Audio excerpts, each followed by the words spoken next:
হে জাহাপনা, আমি যে অনেক কষ্টে পড়ে আপনার কাছে এসেছি জাহাপনা। কে হে জন্য আদেশ করেছেন মহারাজ? আমি আমি যে খেতে যে ধান পান বুনছি মহারাজ, সেই ধান সেই রোদে পেটে চর চর চর চর হয়ে সবকিছু একবার ফাইটে ভাগ হয়ে গেছে জাহাপনা। আমি যে এই বছর আপনাকে যে আমি খাজনা দিতে পারবো না জাহাপনা। খাজনা দিতেই হবে।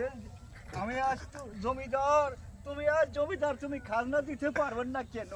আমি যে খাজনা দিব কিভাবে? যত জমি জমা সব পুইরা আগুনে পুরা খার খার খার খার হয়ে গেছে। সব ভালো হয়ে যাব, সব ভালো হয়ে যাব। জমিনের ধানের পোকা ধরছে, ওই পোকা সারে নিয়ে ভিষ আমি পাঠিয়ে দিতেছি, আপনার জমিন ভালো হয়ে যাব।